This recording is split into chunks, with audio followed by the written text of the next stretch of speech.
Good morning, everybody. It's the 15th of November. We're Signal Centre on our third attempt at trying to get this morning. Thanks for bearing with us. If you have been, we've got it up and running now. We're now live on TradingView. Welcome, gents. Hope you're both doing well. Yeah, Very good. well, very well. Feels like we scored a goal now, Joe. It was like Yeah. hit the goal There's a post. bit of Finally VAR in. going on there. VAR check, and now we can celebrate. Check. Oh, definitely. Okay, right, let's go. Headlines. Let's get stuck into that first before we then move on to the chart. So yesterday we had limited pushback from Fed Governor Brainard, stating it would be more appropriate soon to move to a slower pace of interest rate hikes by moving at a more deliberate pace. The Fed can assess more data and better adjust the path of rates. She added that the most recent data suggests core PCE prices might be slowing or showing some reduction.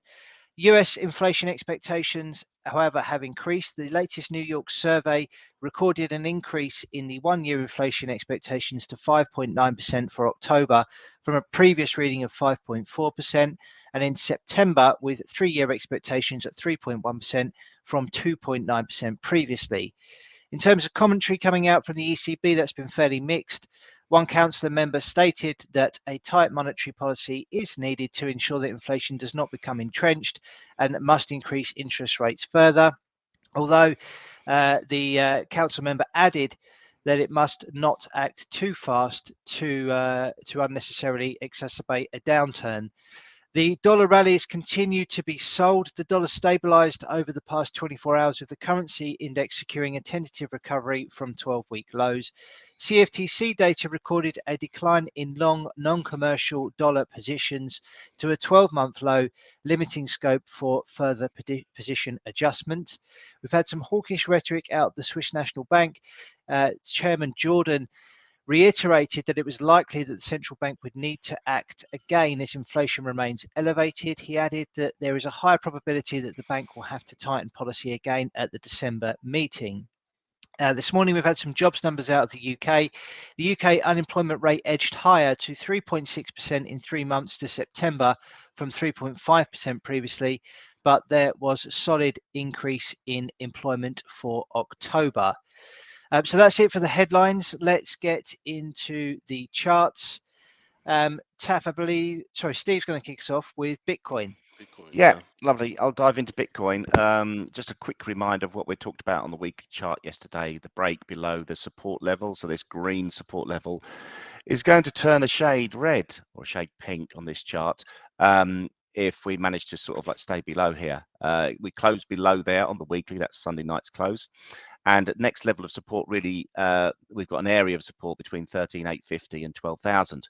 That's from horizontal previous sort of like swing levels. So not even like a real, I can't really give you a real solid level of support that I'd like to hang my hat on, because I definitely don't want to hang my hat on any support when it comes to Bitcoin.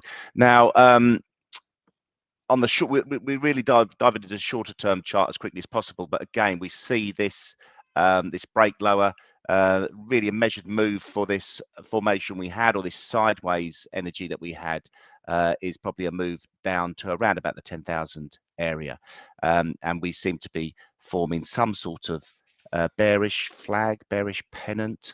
We can sort of like draw a very quick.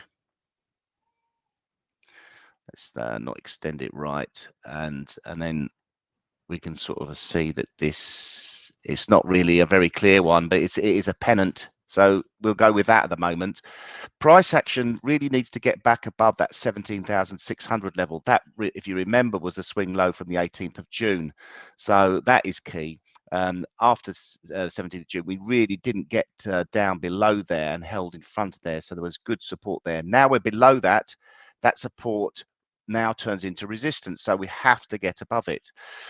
I'll go then very quickly to this sort of bearish channel we're forming. I mean, this is the sort of like downward trending resistance line, and if we place a channel bottom at the bottom or the lowest point of this channel, then we get we can see quite clearly on the short term basis we are in a negative channel. Price action is trying to probe higher than the top of this channel, so a little bit of a battle going on there. And I've been selling this on the gun to head trade idea this over the last few days. Now I might be going for it again today. I know it's quite high, risky. I know the dollar's under a bit of pressure, so that sort of like should really lead to some light relief in Bitcoin, but I don't think we're getting it. Anything else to watch? The one I like to watch is Ripple. If we extend that right, it's just breaking above that downward trending resistance line, but it hasn't made a very clear break and really needs to recapture ground above the 41 cents to stave off this. And if it does that, obviously we've got a neckline of a potential double bottom as well. So really needs to capture that 41 cent ground. If it does close above there on a daily chart or a weekly chart, then that's slightly more bullish for Ripple. But at the moment, especially what's going on in the background within the cryptocurrency world, I feel the pressure is going to remain on the cryptocurrencies for the foreseeable future. Can't really see anything making it any better. So selling rallies seems to be the way to go for me. Over to you, Taff, on commodities. True. Thanks, Steve. All right. Thank you, Steve. All right, so I'll take it up with the commodities, and I'll just start with crude oil. There you go. Yeah, so with crude oil on the daily charts, I'll just quickly run over this. On the daily chart, I think the one feature that we see is this potential formation that we're seeing here. We had a top here with a top here, so we were potentially going towards a double top territory here, but we need a break of this. I think neckline can be 84.42 right here, but we also have support that where price is currently trading at here. So I think that can be of quite huge significance. Let's see what it looks like on an intraday basis. So the overall formation is a double top, but when I was looking at it on an intraday basis, if you look at the right leg of the of the double top, we can see that we have a head and shoulders formation as well that's forming here. So where the resistance cluster here, price came up, resistance cluster from 88.60 to 89.20, price came up, it was rejected, it came up again, rejected a bit, and then we broke out.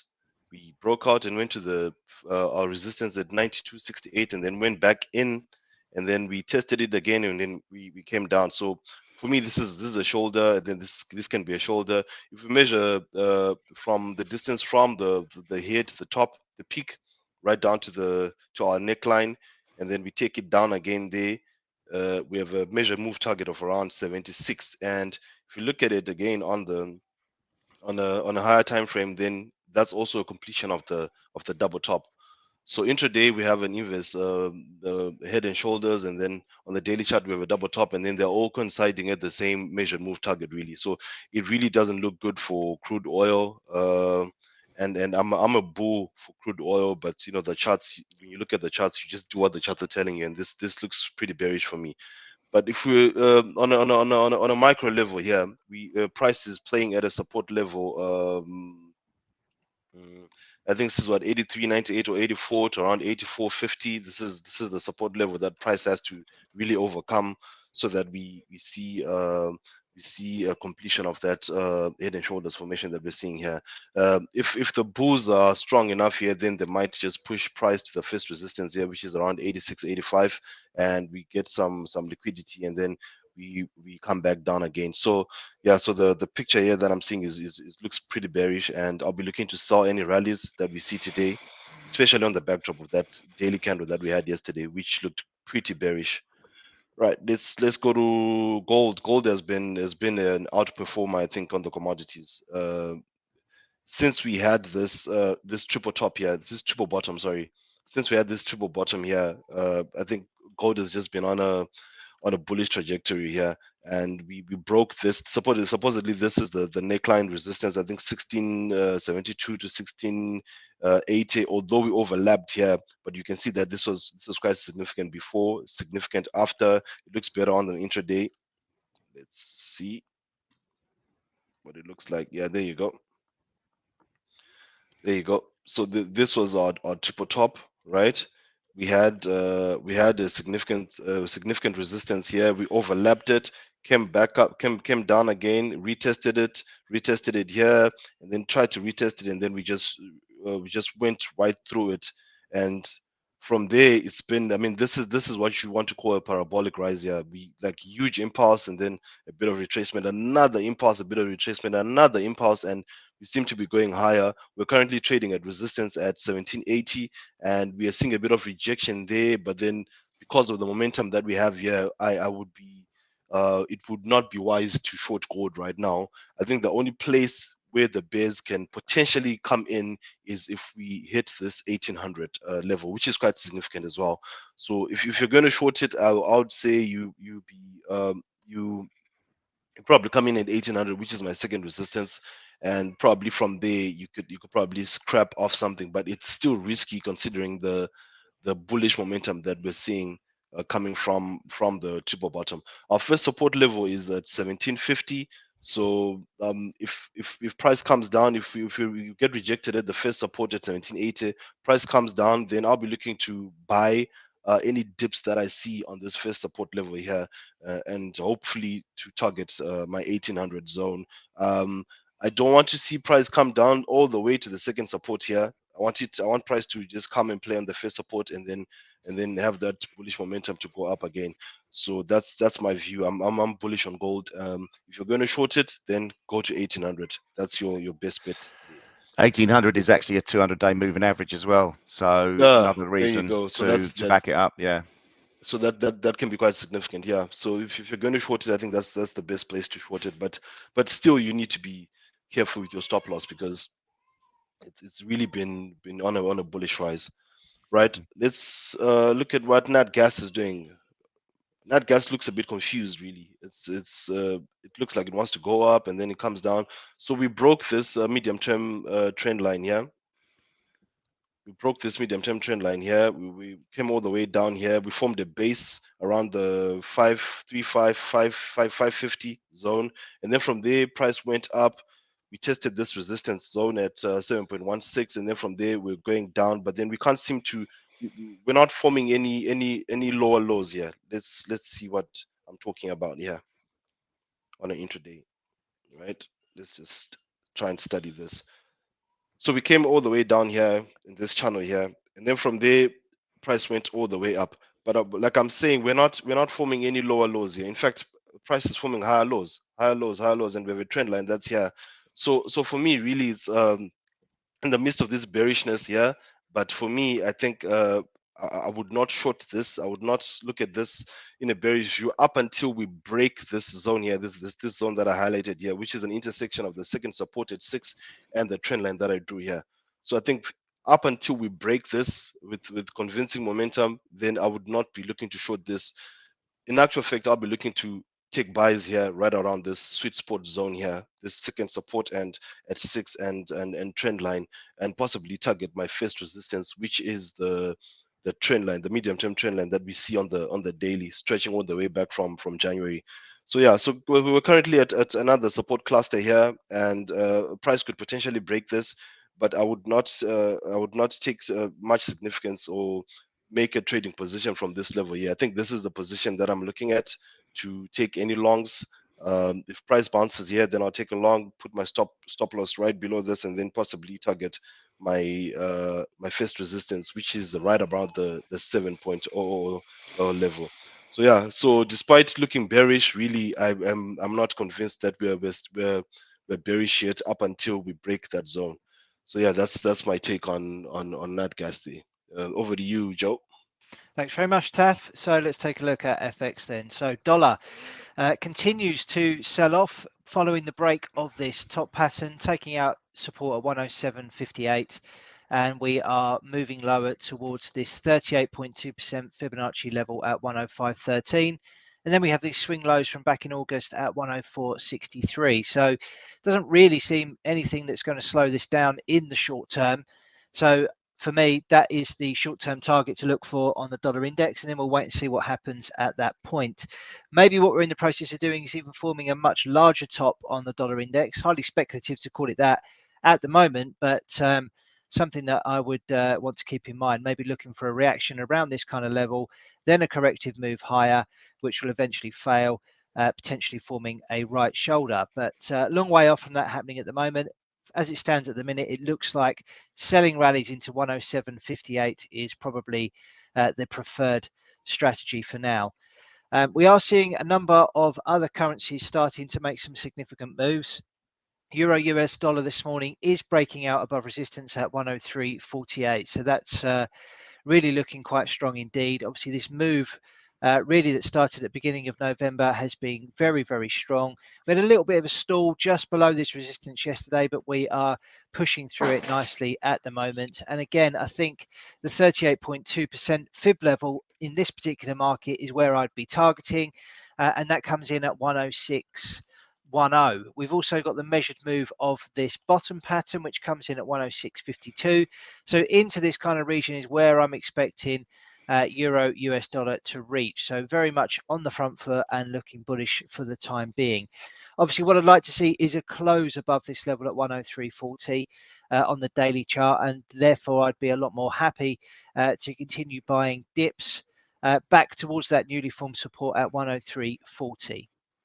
Looking at cable, we know that broke out of the downtrend. It is facing some resistance around current levels. Yesterday, when we spoke about this, it was basically at the 38.2% fib level at 118.40, and it's still there. We did have a little bit of a dip yesterday. We're on the front foot today. I think we need to see these highs from Friday taken out at 118.54, and if we can do that, we can then start extending into this space that we have above. And targeting a move into these previous highs here, which also roughly marries up with a 50% fib level at 122.98.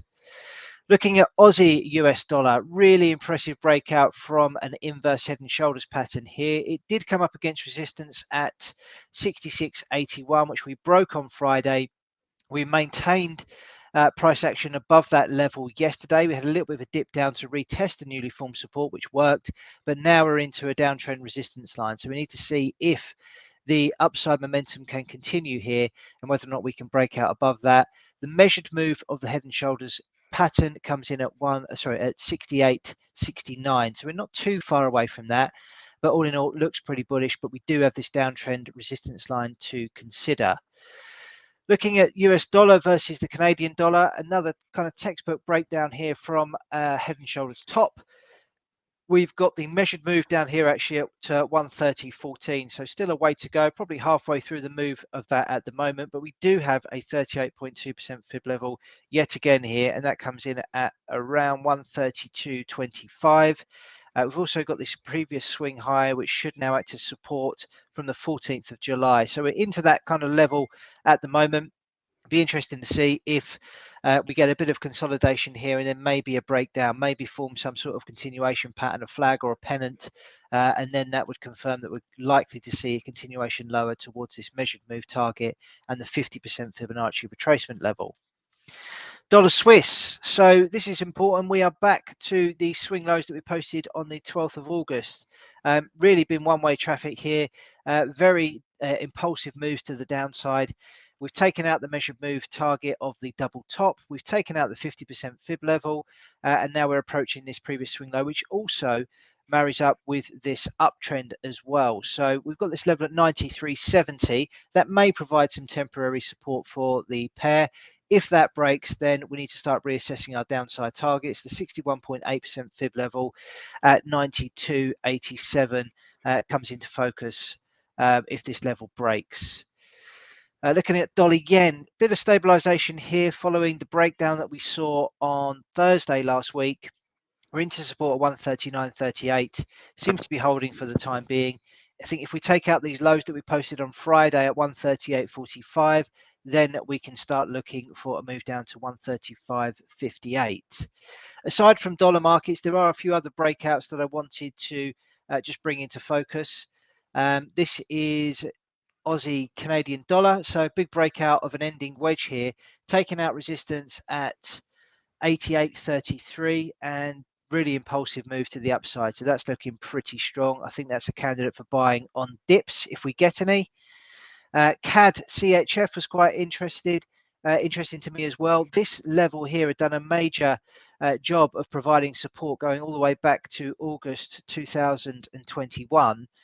Number of levels there that we could have referenced for support. But yesterday, following a decent move higher initially, we then closed posting what looks like a gravestone doji. I mean, they typically have to happen at the top of moves, so I'm not sure that is a gravestone doji. Maybe there's an opposite of that, but it closed below this major support level, and we've made some attempt at trying to get above that level this morning, which has failed.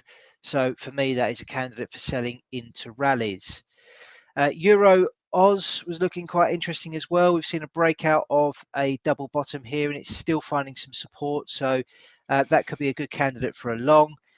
Euro CAD, again, another interesting one, another one where we're getting a breakout above 137.62 now. So a number of resistance levels here between this period of April earlier this year to May. A number of touch points, failed to overcome it. Then we saw prices move lower. We're back at that level now, and we're breaking out above it. Providing we can close above that, then that could be another candidate for long trades in the short term. Sterling New Zealand dollar was an interesting one. Looks to me as if it's formed a head and shoulders top here on the daily chart. We've seen a move lower, and now we appear to have formed a bearish flag. So looks like we may get some continuation there down towards this support at 87.09. And I was looking at New Zealand dollar, US dollar. The only major I didn't cover a moment ago. This is breaking out of the downtrend resistance line that has been overshadowing the price since April this year. So that's quite an important move as well.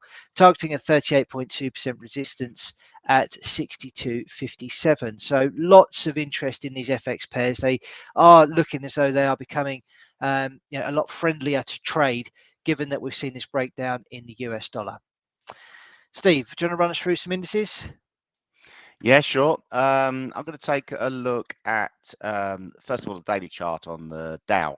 Have a look at that. And as I said yesterday, we seemed to, we're getting a little bit of stalling. We had this dodgy candle, as Taff would say, doji candle on the Friday, and then we had a shooting star candle yesterday. So this is a sign of price action stalling in front of the resistance level that we've got from the 16th of August high at 34,288. So really keen to see what happens next. I mean, if we look at this from just a typical type of analysis that we look at, maybe an Elliott wave, we can see maybe this is the end of the fifth wave and we're due a correction. I'm not going to get too carried away with it because the equity and indice market seems to be doing things that it shouldn't be doing. It seems to be rallying in the face of a really poor outlook for the economy. So I don't agree with it, but you've just got to sort of like respect the price. We've broken through and confirmed this inverse head and shoulders on the Nasdaq on a daily chart as well. However, we haven't had the extended rally. We're looking to maybe retest the neckline. It did it yesterday with quite a bearish looking spinning top candle or whatever you want to call it. Today's price action has been slightly more positive. Resistance coming in at 11,862, and as you can see, that this could play out as well quite nicely. The measured move target for this would be a move up close to 13,000. So watching that carefully as well. S&Ps as well, that sort of like price action almost engulfed Friday's price action yesterday. And but we're off to a decent start today. We're not far away from the 4,044, which is the measured move target for the inverse head and shoulders. So overall, although we had a bit of a stall, a bit of a slowdown in the advance yesterday, I don't think there's enough there to sort of like think we've had, there's a good chance of a reversal. We really have to see how today's price action plays out. And if it does play out and we get a really decent sell-off, you're sort of like, it's unfortunately you're missing out on getting in at the right levels, which would be here, but there's just feels too risky for me. I'll have a little quick look at DAX as well, which are one of my favorite markets to trade. There's always like decent volatility here, and that has performed really, really well. However, yesterday did look like a bit of a shooting star candle. Price actions opened up and pushed stronger today. We've still got plenty of time for a turnaround, but again, there's a little bit of It feels like something's going on in the background that we're not privy to, and there's some clever money getting in. Maybe, I don't know. You're on your conspiracy theories again, Steve. Yeah, I love it. I love it. You know, I was about to say that as well. yeah, fist pump to all the conspiracists out there. So yeah, that's about it on the indices. Okay, lovely. Let's move on to the gun to the head trades then, shall we? So this is where the three of us pick trade ideas live on the video. Each of the ideas that we come up with must have stops and targets. We come up with them pretty quickly, as if we had a gun to our head. What would we trade right now? All these ideas are placed at market. The trade ideas will expire at 9 p.m. or when the stops or the targets are reached. And we maintain a performance spreadsheet of all these ideas. They are uploaded to our profile as well. So if anybody wants to check them out, feel free to do so. We are trying to encourage people to take part. If you are happy to make a call on the markets, we have had someone take part today. That was Joseph. So welcome, Joseph. Thank you very much for getting involved. And this was his trade today. He was actually buying Euro Aussie. Now, I can't put this to our profile because we do have some basic rules, and one of those is that you must have a risk reward ratio in excess of 2 to 1 on your trade ideas. So we must be looking to make $2 for every $1 that we risk. Now, it looks like Joseph's called it pretty nicely there, and we could go and hit that target quite soon. I can definitely see the logic for buying the instrument or the pair today. But if we look at his risk reward ratio here, and this isn't to dig you out, Joseph, we really appreciate you taking part. But he's looking to make 0.35 R on this trade. So if he's risking $1, he's looking to make 35 cents essentially on this trade. So yes, you may get a winner here, but if you're going to maintain this kind of approach going forwards, then your win rates are going to need to be between kind of 75 to 80% on your trades. That's why we tend to go with the higher risk reward ratios, because then we can afford to have a much lower win rate with our trading opportunities. But very best of luck. That looks like it's getting pretty close, and a win's a win. But I would just caution that if you're going to take that approach on a longer term basis, then you might want to maybe target some bigger wins occasionally. Anything to add on that, Steve? No, I couldn't see where he popped that trade idea He in. posted Anyway. it to his privately. Ah, okay, lovely. All right, understood. Brilliant. Okay. So and who was that? Sorry, first? did you say? Who was it? Joseph. He's posted. Was that you on then? the chat. No, not me. Are Just you another sure? legend. Just another legend called Joseph. Yeah, he was the first guy to comment on the stream chat today. Lovely, well done. Brilliant. Glad he joined in. Yes, absolutely. So which of you two want to go first? Yeah, I don't mind. Yeah, I don't mind. You can go, Steve. There's two ideas, and I've forgotten the second one, so I'll go with the first one. Yeah, Bitcoin, Bitcoin. Yeah, I'm still bearish on this, and I'm going to sell into the slight break we've had of this trend line. I mean, we can redraw this here. Look, so it hasn't quite broken it, or it's breaking it now. So I still think there's enough resistance here to keep a lid on this. So I'm just going to stick with my view that Bitcoin selling rallies is the way to go. My risk reward has to be pretty high because I'm getting in at quite an aggressive level. I'd rather wait, if you're sort of like playing this properly, I'd rather wait for a reversal candle of some sort, or maybe even a breakdown below the 16,600, and that would give me a little bit more confidence that it has stalled at this level. At the moment, it's just ticking up, so I'm going against the grain, so it feels like a very high risk trade. So levels to watch are selling at 16,922, targeting a move to 14,522, which is in front of the support level, and the stop is at 17,522, which is above. Well, we haven't seen that level since Friday, so that's my trade idea. I'll get that posted now. Very best of luck, Steve. Taff, you got one ready? Not really, hey. Oh no. Do you want me to go? Yeah, please go. It just went out of the money. I'm looking at sterling yen yet again. Nice rhyme there. Oh, nice, lucky Jones. So looked at this yesterday. Head and shoulders top from what I can see on the 4-hour chart. We saw a breakdown to confirm that pattern, and I'd go by that candle there, the impulsive move lower that we saw at 6 a.m. on Friday. Seen a nice retest into the neckline yesterday, and then it sold off a little bit. I made half an hour on side. I didn't go through yesterday's trade ideas actually. Steve was actually on side 0.9R on Bitcoin yesterday, and I was up He's good. 0.51R. 0.9R. 0.9, not 9R. So yeah, 1.4R between this yesterday. So yeah, I'm going with this again. I like the fact that it's into the neckline. It seems to be holding it quite nicely. So let's go with that. Selling at a current price of 165.13. Stop loss, quite an aggressive one, just above the highs that we posted here yesterday. Going in at 165.88. Targeting.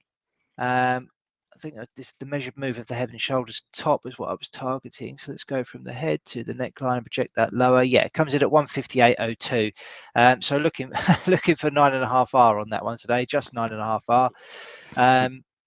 Let's see how that goes, shall we? Maybe a bit ambitious, but who knows? We've got the all sorts going on with sterling at the minute, so let's see. That's my trade idea today. Over to you, Taff. Cool. So, I think I'm just going to play crude oil. It's a bit of a risky trade because of the candle that we had yesterday, but I'm going to hinge on this support cluster here to hold. It's been quite significant previously before. So, I'm going to buy crude oil and in the hope that it holds at support, and the parameters are I'm buying at market, which is 84.38, and then my profit level is going to be 86.84, and my stop loss is slightly below that zone that I highlighted at 83.55, and I'm looking at risk to reward ratio of 2.96. So see how that plays out. Okay, very best of luck. So there's 3 trades there, all getting published up to our TradingView profile as we speak. So if anybody wants to check them out and how they do throughout the course of today, please feel free to do so. Just a reminder, they will be expired at 9 p.m. UK time today. Okay, so let's have a look what's out on the calendar front. We've got, what have we got? We've got German ZEW index, which is due out at 10 o'clock, so not long to wait for that. Then we've got the US producer prices, which is due out at 1:30, as well as the US New York Empire survey. So a couple of data points there that will be certainly well watched and would be considered high impact. And then tomorrow morning, we've got inflation in the UK prior to us coming on the video and prior to the UK market open. That's at 7 a.m. tomorrow morning. So yeah, lots going on. And let's see what comes of it all. I hope that was enjoyable for everybody. Thanks for those that got involved and commented. We really do appreciate it. And we will be back tomorrow. Cheers, everyone. Have a great day. Goodbye.